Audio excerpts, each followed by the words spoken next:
एक बार सब अपना मोबाइल फोन निकाले और उसकी लाइट ऑन कर दे। जहां तक आवाज जा रही है सब अपने फोन निकाले, उनकी लाइट्स ऑन करे। माशाल्लाह जाग उठा है सारा वतन। एक साथ मिलकर रावलपिंडी। जाग उठा है सारा वतन साथियों, मुजाहिदों।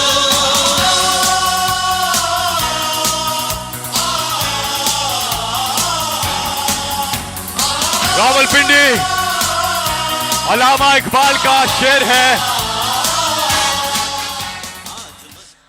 अल्लामा इकबाल का शेर है कि दियारे इश्क में अपना मकाम पैदा कर, नया जमाना नए सुबह शाम पैदा कर। मेरा तरीक अमीरी नहीं फकीरी है, मेरा तरीक अमीरी नहीं फकीरी है। खुदी ना बेच गरीबी में नाम पैदा कर। इमरान खान वो लीडर जिन्होंने इस मुल्क की, इस कौम की खुददारी को बहाल किया, खुद मुख्तारी को बहाल किया, इज्जत नफ्स को बहाल किया। आपके पुरजोर इस्तकबाल में पाकिस्तान की आन है आप, पाकिस्तान की शान है आप, पाकिस्तान की जान है आप, इमरान खान है आप।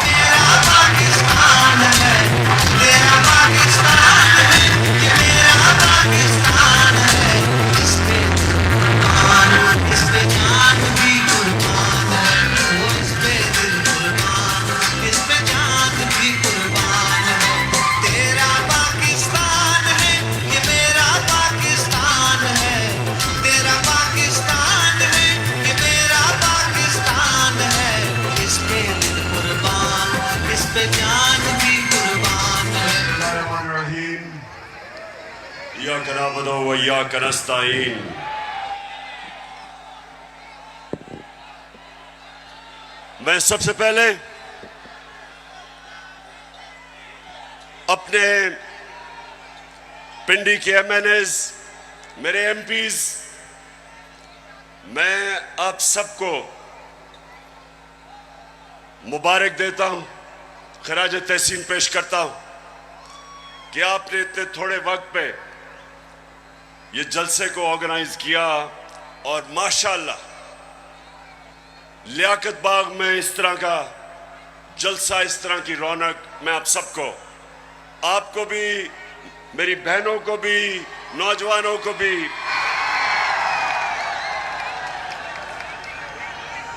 अच्छा, आपने बड़ा संजीदा तरीके से मेरी तकरीर सुननी है, क्योंकि आज मेरे मुल्क में कैंपेन चल रही है और मैं उस कैंपेन के ऊपर भी आऊंगा। उस कैंपेन का एक ही मकसद है कि मेरी कौम को हकीकी तौर पे आजाद ना होने दो। मेरे नौजवानों, खास तौर पे आप, मैं भी बैठा आपको देख रहा था,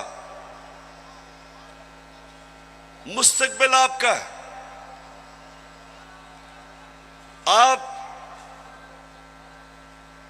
आपने ये फैसला करना है कि क्या हमने उस पाकिस्तान में बड़ा होना है जिसकी ख्वाब देखी थी इल्लामा इकबाल ने और जिसके लिए जदोजहद की थी कायद आजम ने, या वो पाकिस्तान जिधर कमजोर के लिए एक कानून, ताकतवर कानून से ऊपर कमजोर अपने हकूक ढूंढता है और ताकतवर सारे कानून तोड़ता है। ये पाकिस्तान जिस तरफ जा रहा है, मेरे नबी सल्लल्लाहु अलैहि वसल्लम ने तकरीबन 1500 साल पहले कहा था कि तुम्हारे से पहले बड़ी कौमें तबाह हुई। जो कमजोर जब चोरी करता था तो जेल में डाल देते थे, लेकिन जब ताकतवर जुर्म करता था तो वो माशरा उनको नहीं पकड़ता था, कौम तबाह हो जाती थी। आज अगर हमारी कौम एक अजीम कौम नहीं बन सकी तो वो जो मेरे नबी सल्लल्लाहु अलैहि वसल्लम ने 1500 साल पहले कहा था उस वजह से नहीं हो सकी। जिस मुल्क के ऊपर उसका सारा करप्ट टोला डाकू ईवानों में बैठ जाए और आम आदमी अपने बुनियादी हुकूक की तलाश में हो, जितनी मर्जी चोरी करनी है बड़ा डाकू चोरी करे, उसको पाकिस्तान का जब निजाम इंसाफ का निजाम नहीं पकड़ता उस मुल्क का कोई मुस्तकबिल नहीं है। इसलिए मैंने अपनी हकीकी आजादी की तहरीक का आगाज जो आज मैं शुरू कर रहा हूं मैंने लियाकत बाग से किया, क्योंकि ये एक ऐसा तारीखी जगह है कि जो पाकिस्तान की मूवमेंट में कायदे आजम के साथ लियाकत अली खान खड़े हुए थे, उनकी शहादत यहां हुई थी। मैं ये चाहता हूं कि मेरी सारी कौम आज तैयार हो जाए। जिस जदोजहद के लिए मैं आज आपको निकालने आया हूं, क्योंकि ये आपके मुस्तकबिल का मसला है। इमरान खान का तो अल्लाह सब दे चुका है, वो तो उसका बार बार शुक्र अदा करता है कि जाती तौर पे तो अल्लाह ने बड़े करम किए मेरे पे। लेकिन मुझे आपकी फिक्र है पाकिस्तानियों, जो आज मुल्क से हो रहा है मुझे आपकी फिक्र है। चोर डाकू जब मुल्क की क़यादत पे बैठे हों और यहां ताकत में वो लोग हों जो जाती मफादात के लिए और अपनी अना के लिए मुल्क के मुस्तकबिल को तबाह करते हैं, इनको सिर्फ अवाम की ताकत शिकस्त दे सकती है। और मैंने अपनी आज कौम से वादा कर रहा हूं कि जब तक मैं अपनी कौम को हकीकी आजादी नहीं दिलवाऊंगा, मैं पाकिस्तान की सड़कों पे होऊंगा, मैं अपने लोगों के अंदर जाऊंगा, मैं अपनी कौम को उठाऊंगा।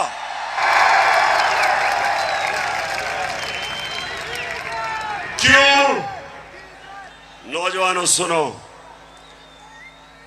क्यों इमरान खान को हटाने की जरूरत पड़ी? क्यों बैरूनी साजिश? क्यों बैरूनी साजिश से इमरान खान को हटाया गया? जरा सुने वजह क्या थी। क्या इमरान खान मुल्क के पैसे चोरी करके बाहर बड़े बड़े महल्लात खरीद रहा था? क्या ये मुल्क के पैसे मनी लॉन्ड्रिंग कर रहा था? क्या लोगों की जमीनें चोरी कर रहा था, कब्जे कर रहा था, फैक्ट्रियां बना रहा था?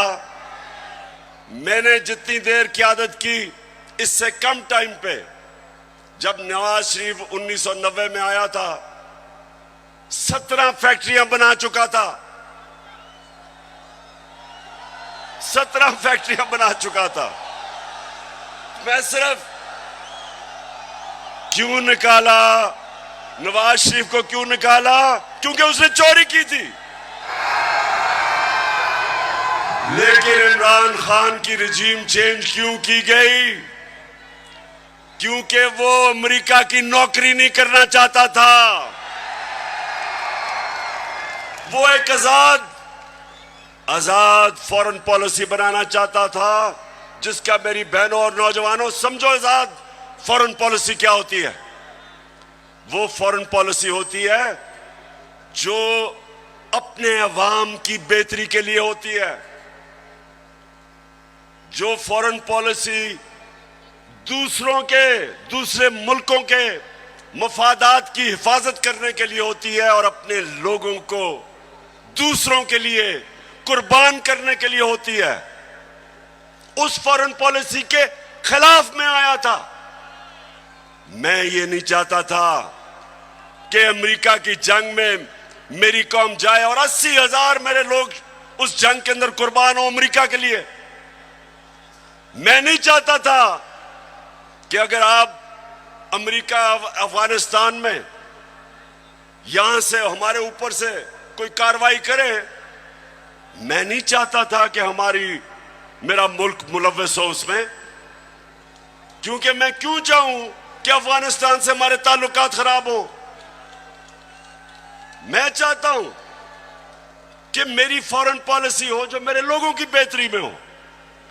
अगर रूस से मुझे 30 या 40% कम कीमत पे तेल मिलता था और मैं अपने लोगों को सस्ती पेट्रोल और फजलुर रहमान दूं, तो मैं क्यों ना दूं। दिल में हो नीयत साफ तो हो इंसाफ, कहे इमरान खान। तो चली है अब तहरीक के होगा ठीक, ये प्यारा पाकिस्तान। दिल में हो तो मैं अगर हिंदुस्तान अमेरिका का स्ट्रेटेजिक एलाई, वो रूस से तेल खरीद सकता है और अपने लोगों को पेट्रोल और डीजल 25 रुपए लीटर कम दे सकता है, तो मैं क्यों ना दूं।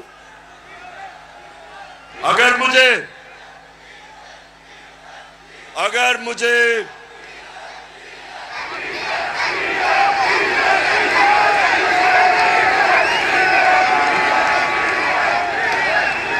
सुने नौजवानों, यह जरूरी है सुनना। देखें, अब आप समझ जाएं, आजाद फॉरेन पॉलिसी है हिंदुस्तान की। उनका मुल्क सारे फैसले करता है अपने लोगों की बेहतरी के लिए। हमारे यहां जो गुलाम बैठे हुए थे, फैसले करते हैं दूसरे मुल्क के लिए, अपने लोगों को कुर्बान करते हैं। हम दूसरों की जंगों में शामिल होके अपने मुल्क की तबाही करते हैं। सबसे ज्यादा जो लोग बात नहीं करते, अमेरिका की जंग में जो कबायली इलाके के लोगों से जो जुल्म हुआ, जिस तरह सारा कबायली इलाका उजड़ा, 400 ड्रोन अटैक हुए, औरतें बच्चे मारे गए, उनकी जंग की वजह से 35 लाख कबायली इलाके के लोग नकल मकानी कर गए। कौन जिम्मेदार है? सिर्फ इसलिए कि यहां थोड़े साहिब इख्तिदार बैठे हुए थे जिनको थोड़े डॉलर मिलने थे,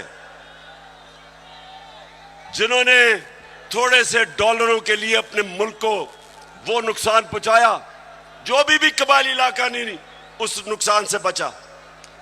दूसरी चीज, मैं हमेशा कहता था कि अफगानिस्तान में जो अमेरिका गया है, इसका कोई मिलिट्री हल नहीं है, डायलॉग से मसला हल होगा। और यह पसंद नहीं था उनको। और आखिर में मैंने, जब वो अमेरिका वहां से गया, तो उनके भी लोगों ने कहा कि जो मैं कहता था ठीक, लेकिन उनको पसंद नहीं है। उनको आदत पड़ी हुई थी शहबाज शरीफ जैसे गुलामों की और नवाज शरीफ जो सदर ओबामा के सामने पर्ची पढ़ के थैंक यू कहता था।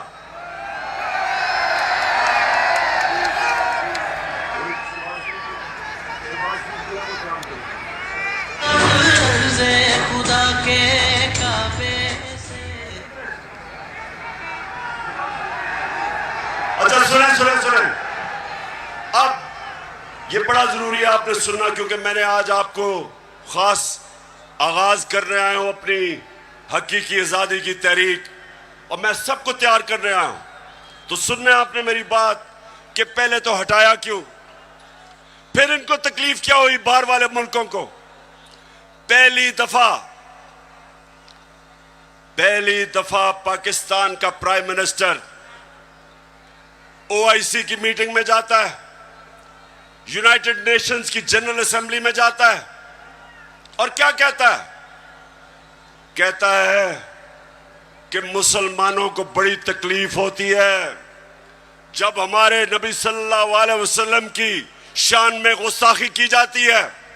आजादी राय की आड़ लेके सारे फोरम के ऊपर पहली दफा, बल्कि पाकिस्तान के लीडर ही नहीं, दुनिया में भी किसी मुसलमान लीडर ने यह बात नहीं की। और उसकी वजह से मुझे सबसे बड़ा फख्र यह है कि पहली दफा दो मगरबी लीडर्स, रूस के प्रेसिडेंट पुतिन और कनाडा का जस्टिन ट्रूडो प्राइम मिनिस्टर, दोनों ने स्टेटमेंट दी कि आप आजादी राय की आड़ लेके हमारे नबी सल्लल्लाहु अलैहि वसल्लम की शान में गुस्ताखी नहीं कर सकते। यह कभी पहले नहीं हुआ। और 15 मार्च, जो मुझे सबसे ज्यादा फख्र है, आप अगर मेरे से पूछे ना कि 3.5 साल में किस चीज में सबसे ज्यादा फख्र हुआ, 15 मार्च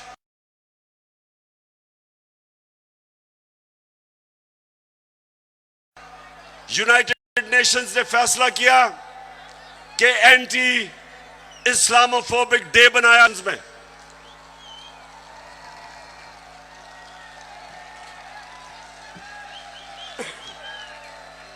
तो मेरे पाकिस्तानियों, ये वो लोग जो आदी हुए थे, वो तिफल क्या गिरेगा जो घुटनों के बल चले, इनके आदी हुए थे, आदी हुए थे, उनको पसंद नहीं आया। ये पूरा साजिश हुई। डोनाल्ड लू ने धमकी दी, साजिश पहले से हुई थी, और इन्होंने तब वो गवर्नमेंट गिराई जो उस वक्त 17 साल के बाद सबसे बेहतर माशी तरक्की कर रही थी। 17 साल के बाद आखिरी 2 साल में 5.6% और 6% पाकिस्तान इकोनॉमिकली हमारी ग्रोथ रेट थी, हमारी दौलत में इजाफा था। उस गवर्नमेंट को गिराया जिसकी रिकॉर्ड एक्सपोर्ट्स थी, रिकॉर्ड टैक्स कलेक्शन, बैरून मुल्क पाकिस्तानियों ने रिकॉर्ड रेमिटेंसेस भेजी, उस गवर्नमेंट को इन्होंने गिराया। किसानों के लिए बेहतरीन जो हमने पैकेजेस दिए, रिकॉर्ड फसलें हुई, उस गवर्नमेंट को इन्होंने गिराया। और उन्होंने गिराया इसलिए कि इनको इमरान खान नहीं चाहिए था, इनको चेरी ब्लॉसम चाहिए था। अब देखो, ये जरा देखें, होके आया हूं मैं, यूएई के होके, अभी मैं तुर्की होके आया हूं, और मैंने उन भाइयों को कहा कि आप हमारे बड़े अजीम भाई हैं, हमेशा आपने हमारी मदद की। और मैंने यही कहा, जब मैं आया हूं तो आप समझेंगे शायद ये मांगने आया है। मैं मांगने नहीं आया, लेकिन मजबूरी है। हमारा जिस तरह माजी में 75 साल में आपने हमारा हाथ बटाया है, कुछ अर्सा आप हाथ बटा। मैंने कहा मैं वादा करता हूं कि इंशाअल्लाह हम पूरी कौम, हम मिलकर दिन रात, हमेशा आपने हमारी मदद की। और मैंने यही कहा, जब मैं आया हूं तो आप समझेंगे शायद ये मांगने आया है। मैं मांगने नहीं आया, लेकिन मजबूरी है।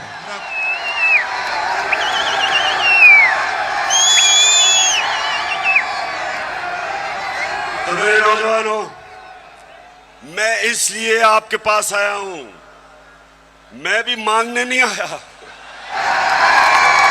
मैं आपको तैयार करवाने आया हूं कि अगर इस वक्त मेरी कौम खड़ी नहीं होगी, इस तरह के लोगों की गुलामी करेंगे जो कहता है कि जी हम तो भिखारी हैं, बेगर्स आर नॉट चूजर्स। तो मैं, अब सुने जरा मेरी बात, मैं अगली बात करना चाहता हूं। देखिए, पाकिस्तान में जब ये आए, अब मैं सिर्फ बताना चाहता हूं कि लोगों से हुआ क्या 4 महीने में। मुझे जितने लोगों ने बताया कि जब उनके पास बिजली के बिल आए, कौम के ऊपर गुजरी क्या है कि किस तरह उनको समझ नहीं आ रही, आम सफेद पोश लोगों को, कि बिजली के बिल दें, बच्चों की फीस दें, खाना दें। बिजली जो हमारे जमाने में 18 रुपए यूनिट था, मैंने 5 रुपए यूनिट सब्सिडी दिलवाई कि कम करो, वो आज 36 रुपए यूनिट है, दुगनी हो चुकी है। आज हमारी इंडस्ट्री जो सबसे तेजी से लार्ज स्केल मैन्युफैक्चरिंग तेजी से जो बढ़ रही थी, दौलत में इजाफा हो रहा था, सारे बर्रे सगीर में सबसे ज्यादा रोजगार पाकिस्तान में था वर्ल्ड बैंक के मुताबिक। तो इन्होंने जो महंगाई की है, बिजली की कीमतें बढ़ाई हैं, पेट्रोल और फजलुर रहमान की जो कीमत बढ़ाई है, उससे आप समझते कि कितना नुकसान हुआ है इंडस्ट्री, हमारी इंडस्ट्री को नुकसान, बेरोजगारी बढ़ रही है। हमारा तो यहां नौजवान आबादी है, अगर हम रोजगार नहीं देंगे ये लोग किधर जाएंगे? कितने लोग मुल्क से बाहर जा सकते हैं? तो ये जो मैं आज आपके पास सिर्फ अब आपको बताऊं कि इन्होंने जो सारे चोरों के टोला ने मिलकर कि जी बहुत महंगाई कर दी इमरान खान ने, मैं ये जरा आप सिर्फ थोड़ा आराम से सुने कि इन्होंने किया क्या है। पहले मैं आता हूं ताकि आपको पता है हमने हमजा कुकड़ी को शिकस्त दी, और आपको पता है उसका मुर्गी का कारोबार है। तो जब हम आए थे, मुर्गी का गोश्त केजी जो बिक रहा था, ये हमारे दौर में साल पहले 160 रुपए केजी, आज पहुंच गया 270 रुपए केजी। पेट्रोल एक साल पहले 120 रुपए लीटर, आज पहुंच गया 234 रुपए लीटर। प्याज मैं इसलिए कह रहा हूं क्योंकि आम आदमी प्याज खाता है। साल पहले 44 रुपए, आज 86 रुपए, 86 रुपए केजी एक साल के अंदर। अंडे दर्जन हमारे जमाने में 155 रुपए, आज 211 रुपए। चावल साल पहले 95 रुपए, आज 121 रुपए। दाल माश आम आदमी खाता है, साल पहले 240 रुपए, आज 366 रुपए। चक्की का आटा साल पहले 70 रुपए केजी, और आज 105 रुपए केजी। ये खाने पीने की आम आदमी की मैं चीजें बता रहा हूं, मैं पैसे वालों का हालात नहीं बता रहा, मैं अपने आम पाकिस्तानियों का बता रहा हूं।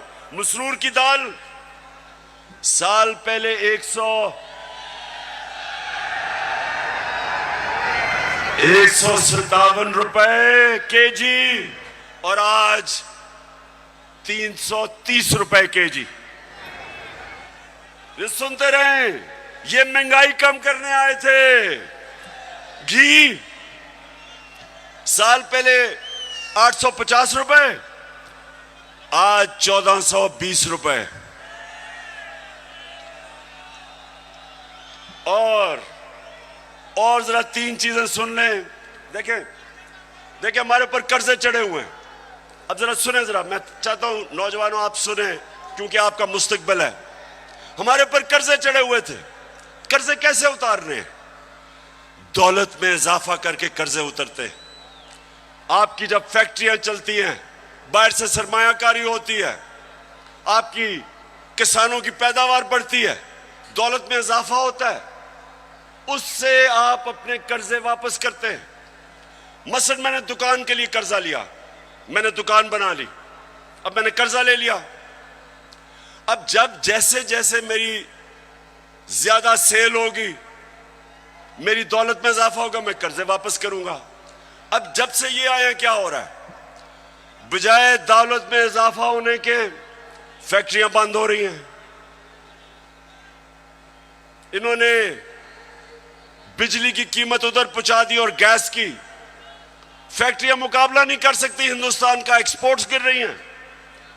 एक्सपोर्ट्स हमारे जिस महीने हम छोड़ के गए थे, एक्सपोर्ट्स 3.1 अरब डॉलर था, आज एक्सपोर्ट्स इस महीने 2.2 अरब डॉलर, जो 3.1 अरब डॉलर से एक्सपोर्ट नीचे आ गई 2.2 अरब डॉलर पे।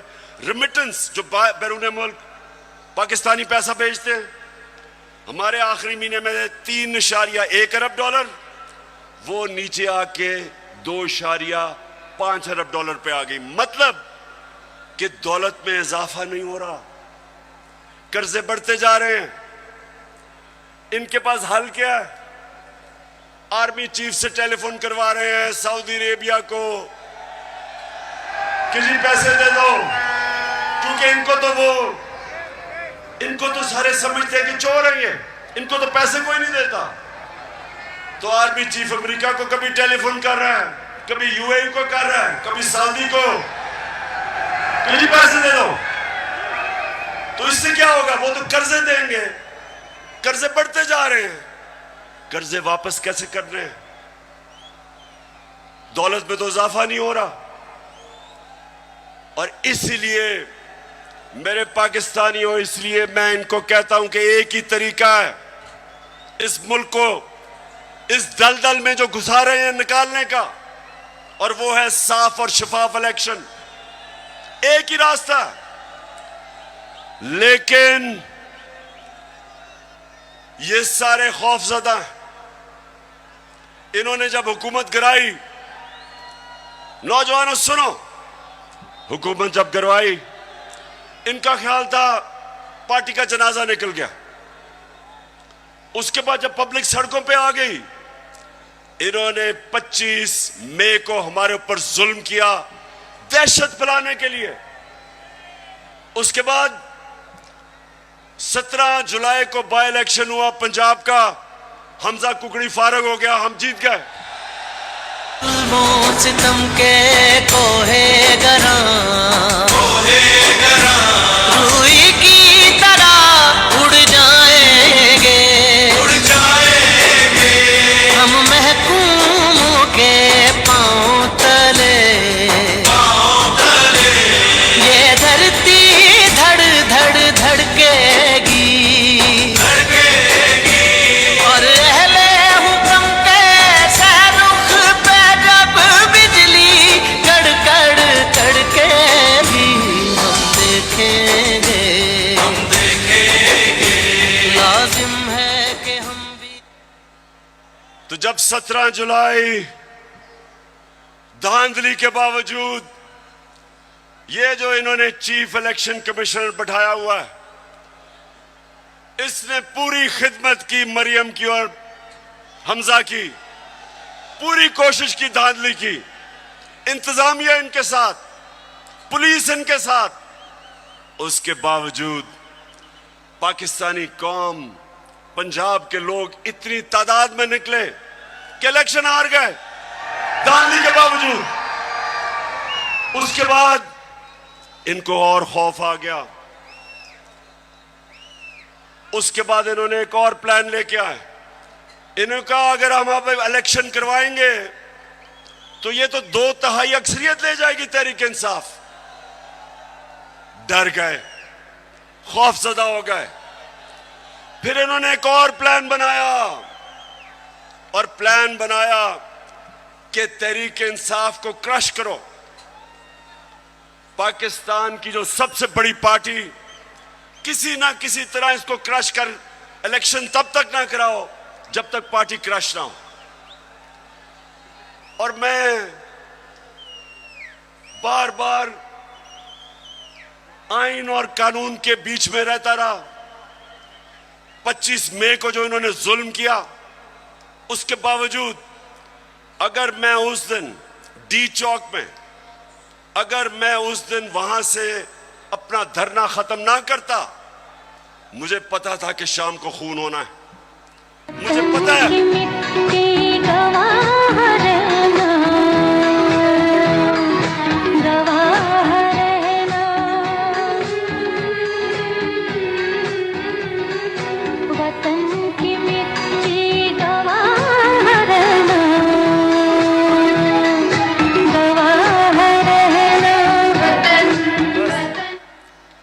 तो मैंने वापस इसलिए 25 मई को मैंने धरना इसलिए खत्म किया कि मैं नहीं चाहता था कि यहां तोड़ फोड़ हो, मैं नहीं चाहता था मुल्क में इंतशार हो, मैं नहीं चाहता था कि मेरे मुल्क को नुकसान हो। और मुझे पता था कि जिस तरह पुलिस ने दहशतगर्दी की और रेंजर्स ने हमारे ऊपर जिस तरह रबर बुलेट चलाई औरतों बच्चों पे, मुझे पता था कि अगले दिन इंतशार होना था। मेरे ऊपर केसेस कर दिए, 16 FIR मेरे पे काट दी। उसके बाद इन्होंने क्या किया, जरा गौर से सुने ताकि मैं आपको अपना अगला लाएअमल बताऊं। इन्होंने किया क्या? इन्होंने उसके बाद फैसला किया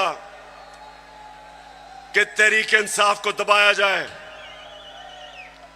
हमारे वर्कर्स के ऊपर FIRs, धमकियां,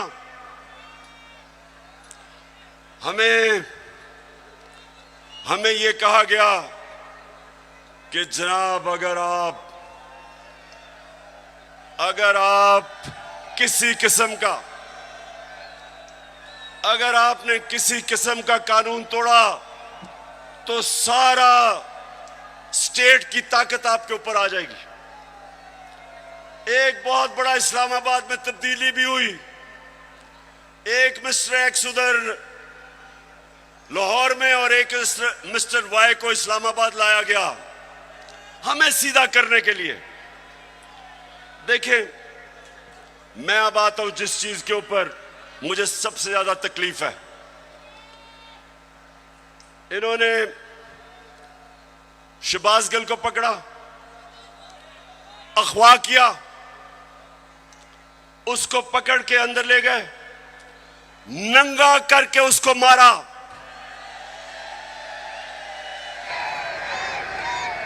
दो तीन दिन तक मुझे तो पता नहीं चला। जब मेरे वकील मिलने गए, उन्होंने मुझे आके बताया कि उन्होंने उसका क्या हशर किया। अब शहबाज गिल, जरा मैं सारे पाकिस्तानियों का तो जरा गौर से मेरी बात सुने। वो एक प्रोफेसर है, वो अमेरिका में कॉलेज में पढ़ाता है।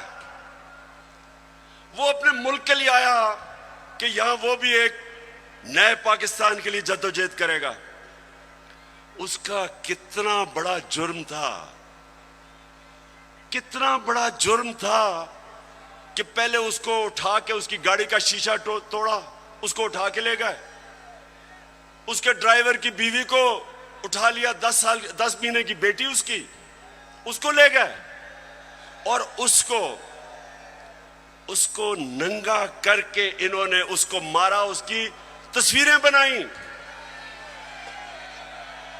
जब वो ज़हनी तौर पे जब वो डिस्टर्ब हुआ तो उसकी तस्वीरें बनाई। मैं वो लोग जिन्होंने ये किया, मैं उन सारों को आज उनसे मुखातिब हूं कि आप सोचें कि आपसे ये होगा, कभी हुआ तो आपके और आपकी फैमिली के ऊपर क्या गुजरेगी। सोचें, एक इंसान की आप डिग्निटी खत्म कर रहे हैं। उसको जानवर भी इस तरह की हरकतें नहीं करते।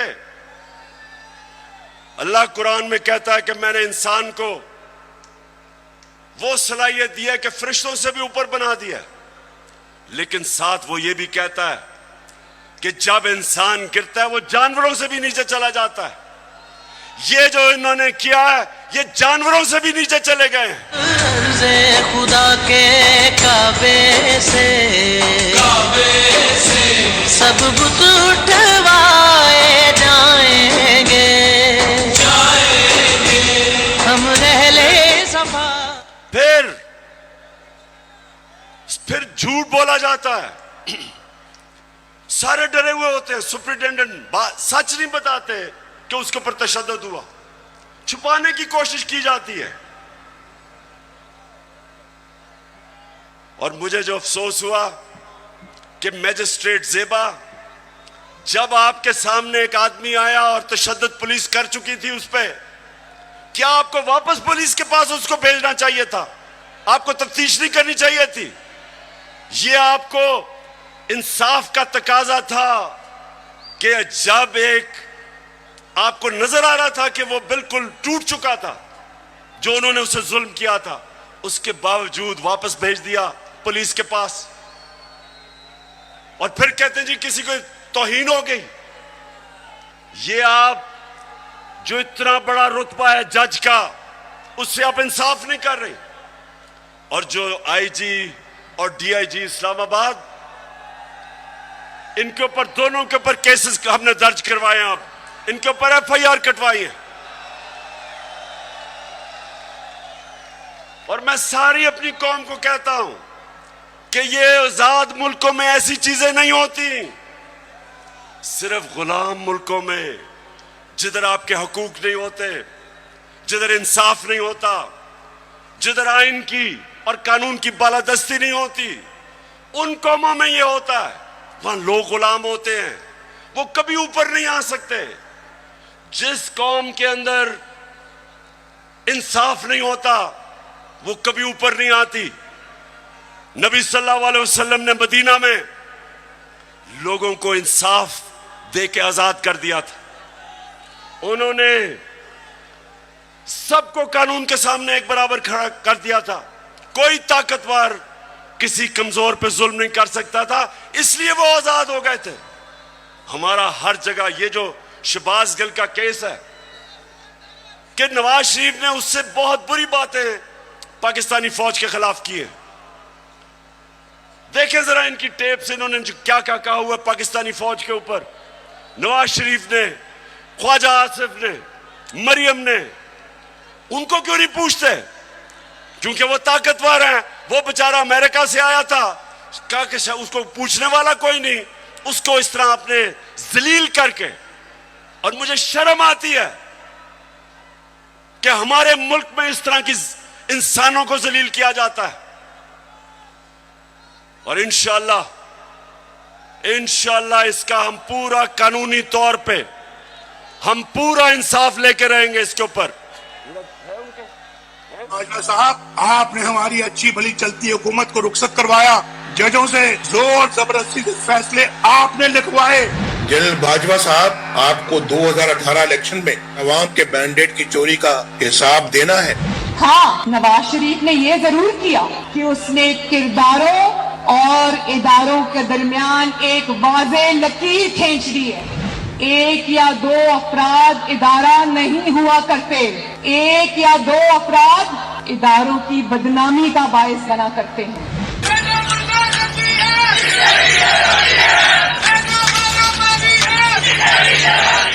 तुम हमें सियासत बतलाते हो, अपने हुदूद में रहो।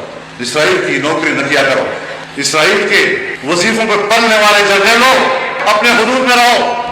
बड़े बड़े रैंकों वालों से भी अपने आप को मुहतरम समझता हूँ, तो सीधे हो जाओ। और अगर बिगड़ोगे तो फिर अगर हम बिगड़ गए तो अफगानिस्तान में अमेरिका का क्या हश्र हुआ, खुदा की कसम यहाँ तुम्हारा वही हश्र होगा। और अभिनंदन की क्या बात करते हैं। मुझे याद है चीफ ऑफ आर्मी स्टाफ तशरीफ लाए, पैर कांप रहे थे, पसीने माथे पे थे। दफा के लिए ये पूरी इंप्यूनिटी के साथ अपना सीना चौड़ा करके डिफेंस बजट को क्लेम कर रहे हैं और मांग रहे हैं कौम से। कौम की हड्डियों से गोश्त तक जो है इन्होंने निचोड़ लिया है और उतार लिया।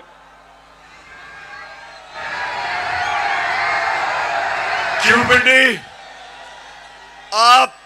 आप जज बने और आप फैसला करें कि ये हमारी फौज को क्या ये नुकसान पहुंचा रहे हैं या ये डैमेज करते थे, या वो जो शहबाज गिल ने कहा वो आपको पता भी नहीं चलेगा उसने क्या कहा इसके मुकाबले में। बहरहाल अगर उसने कुछ कहा तो उसके पास अदालत में जाए, कानून बने हुए हैं, लेकिन नंगा करके किसी के ऊपर तशद्दुद करना ये किसी भी इंसानी माशरे में नहीं होता। ये सिर्फ जानवरों के माशरे में, बल्कि वो भी मैं कहूंगा कि ऐसे नहीं होता। अच्छा, अब जो इनकी गेम है, इनकी गेम ये है कि ये शहबाज गिल को मिसाल बनाई जाए। ARY जो कि हमारा मौकफ, तहरीक इंसाफ का मौकफ पेश करता था, जो पाकिस्तान की नंबर 1 चैनल बन चुकी थी, उसको सिर्फ इसलिए बंद किया गया कि जनाब किसी तरह तहरीक इंसाफ का मौकफ ना पेश किया जाए। पैमरा को इस्तेमाल, अब पैमरा भी आ गया। पैमरा कहता है कि जनाब इमरान खान की लाइव तकरीर नहीं हो सकती। क्या जुर्म किया इमरान खान ने? जुर्म ये किया है, सिर्फ जुर्म एक है कि वो कभी चोरों के टोले को तस्लीम नहीं करेगा। ये जुर्म है उसका। जमाने के अंदाज बदले गए। उसके बाद सोशल मीडिया, उनके बच्चों को पकड़ पकड़ के धमकियां दी जाती है। मीडिया की कोई बात करे उनको धमकी दी जाती है। तो मैं आखिर में अब मैं अपने न्यूट्रल से मुखातिब हूं।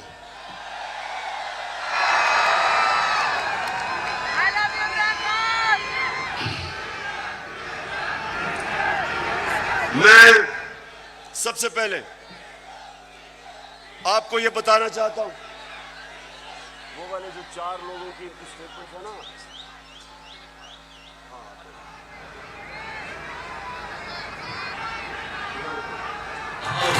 ऐसे एक मिनट अभी नहीं, अब जरा सुने गौर से, क्योंकि मैं अपने न्यूट्रल से मुखातिब हूं। मैं अब जरा उनको बताना चाहता हूं हमारे से हुआ क्या। जब 25 मई को हमारे ऊपर पुलिस ने तशद्दुद किया,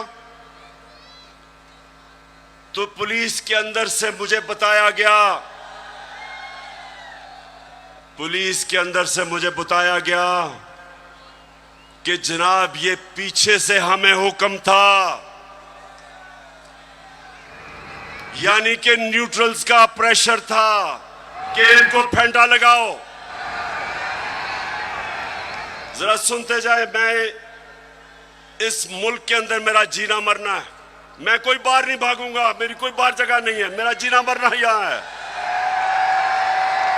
और शायद बाकियों से ज्यादा मुझे इस मुल्क की फिक्र है।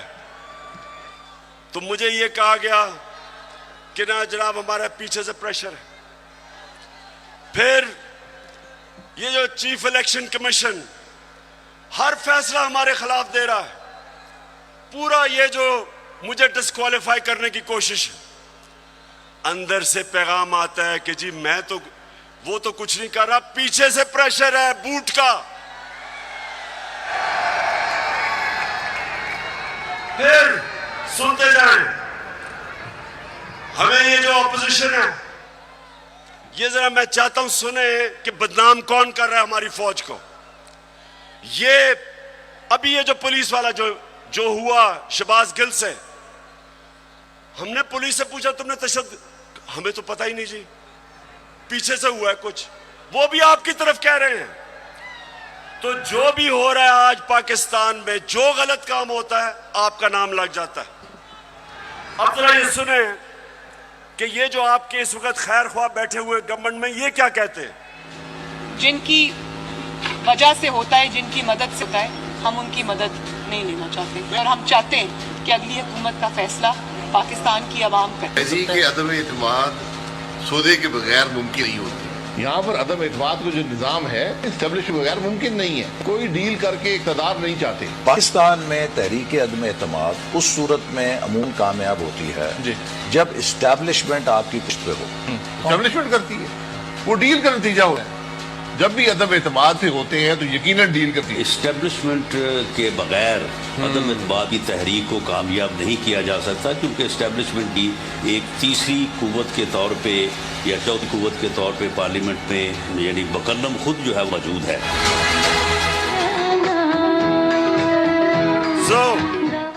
सो मैं ये सवाल पूछता हूं, कौन किसको बदनाम कर रहा है? और उसके बाद जरा सुनते रहे। हमें पैगाम आता है, मेरे घर से कोई मिलने आता है, उसको टेलीफोन आ जाता है एजेंसी से, जी कि जी आप क्या करने गए थे? मेरे घर में लोग मिलने आ रहे हैं, पुलिस खड़ी है नीचे, उनके जूते उतार रही है। ये पुलिस नहीं कर रही, पुलिस हमें खुद बताती है कि पीछे से न्यूट्रल्स का हुक्म है हमें। तो मैं आज पूछता हूं कि क्या आप न्यूट्रल हैं या नहीं हैं? बताएं हमें। और अगर नहीं है तो क्यों इस मुल्क को इतना नुकसान पहुंचा रहे? अगर इन लोगों के साथ आपने खड़ा होना है तो क्या आपका ख्याल है कि जो कौम 30 साल से इनको चोर समझती है, वो क्योंकि आप आज आप इनके साथ खड़े हैं वो इनको पाक कर देगी? वो मान जाएगी कि ये नहीं, चोर नहीं है? आपको भी नुकसान पहुंच रहा है। मैं आज इसलिए कह रहा हूं सब कुछ कि मुझे पता है प्लान क्या बना हुआ है। जो मिस्टर वाई आया, मुझे पता है वो क्या प्लान बना के आया है कि मीडिया को दबाओ, आवाज बंद करो, इनको डराओ धमकाओ, शहबाज गिल को मिसाल बनाओ, इमरान खान को जेल में डाल दो। इमरान खान को जेल से कोई फर्क नहीं पड़ेगा। जो करना करो, जो करना करो। मैं अपनी कौम के सामने सारी कौम को इकट्ठा करूंगा, और अगर ये जो डिस्क्वालीफाई कर रहे हैं जी, फंडिंग केस या फलाना केस, जो भी आप करेंगे आप अपनी कौम को नुकसान पहुंचाएंगे। क्यों? क्योंकि सबसे बड़ी पाकिस्तान में इस वक्त नेशनल लेवल पे फेडरल पार्टी तहरीक एक ही है, तहरीक इंसाफ। सारे पाकिस्तान में है, सारे सूबों में है। ये मुल्क को इकट्ठा रख सकती है। कभी फौज अकेला मुल्क को इकट्ठा नहीं रख सकती, नहीं तो ईस्ट पाकिस्तान को इकट्ठा रख सकते। पॉलिटिकल पार्टी जो सारे मुल्क में इंसानों को इकट्ठा करती है, वो मुल्क को मजबूत रखती है। उस पार्टी को कमजोर करने का मतलब पाकिस्तान को कमजोर करना है। और अगर आप इसी पार्टी को दीवार से लगा देंगे, जो आप इस वक्त प्लान बना हुआ है, मैं आपको यकीन दिला रहा हूं कि यहां श्रीलंका वाला हाल होने वाला है। अभी तो हम आइन और कानून के बीच में चल रहे हैं, लेकिन जब एक पॉलिटिकल पार्टी हट जाएगी रास्ते से, तो जो हालात है पाकिस्तान में, कौन रोकेगा पब्लिक को? 22 करोड़ लोग हैं। श्रीलंका तो 2 करोड़ से थोड़ी सी ज्यादा उनकी पूरी आवाम है। यहां तो 22 करोड़ पाकिस्तानी है। जो हालात है, अगर इसमें आप पॉलिटिकल पार्टी को खत्म करके इन चोरों को ऊपर मुसल्लत करेंगे, नुकसान तो मुल्क है। और मैं इसलिए आखिर में कहता हूं कि इस मुल्क के पास सिर्फ एक रास्ता है, और वो रास्ता है साफ और शफाफ इलेक्शंस का। ये जो बाकी तरीके इख्तियार किए जा रहे हैं, एक वो सेटअप, एक जिनके पास पब्लिक में निकल नहीं सकते, जलसा वो नहीं कर सकते, उन लोगों को अगर, और 30 साल से जो चोरी कर रहे हैं, अगर आप समझते हैं कि ये कौम उनको एक्सेप्ट कर जाएगी, कौम भी नहीं एक्सेप्ट करेगी, कोई भी इन्हें एक्सेप्ट नहीं करेगा, ना बाहर इनकी क्रेडिबिलिटी, ना पाकिस्तान में। और आगे हमारे मुल्क के हालात बिगड़ते जाएंगे। ये कर्जे लेके और समझना कि जी मुल्क चलना शुरू हो गया, क्योंकि कई मुल्कों ने कर्जे दिए। ये कैंसर का इलाज डिसिप्लिन से हो रहा है। कर्जे बढ़ते जा रहे हैं, कर्जे का बोझ बढ़ता जा रहा है। ये इस तरह मुल्क नहीं चलेगा। जब तक पॉलिटिकल स्टेबिलिटी नहीं आएगी, माशी हालात ठीक नहीं होंगे। तो मैं आखिर में अपनी तकरीर खत्म करने से पहले बलूचिस्तान के लोग, सिंध के लोग और राजनपुर और डेरा गाजी खान जिधर सैलाब आए हुए हैं, उधर के लोगों के लिए एक तो हम दुआ भी करते हैं, और मैं सारी गवर्नमेंट्स को, पंजाब की गवर्नमेंट को कह रहा हूं कि पूरी तरह मदद करें हमारे इलाकों में। केपी की गवर्नमेंट को कहूंगा कि जो भी हम कर सकें बलूचिस्तान में करें, और जो भी हालात हैं मैं चाहूंगा कि जो हमारे लोग बड़े खुल के ऐसे मौके पे मोबिलाइज होते हैं, इन लोगों की मदद करें, क्योंकि लोग इस वक्त सैलाब की वजह से बहुत मुश्किल में। और आखिर में मैं ये भी मुबारक देना चाहता हूं सबको कि अभी जो कराची में बाय इलेक्शन है, तहरीक इंसाफ जीत गई है। पाकिस्तान जिंदाबाद।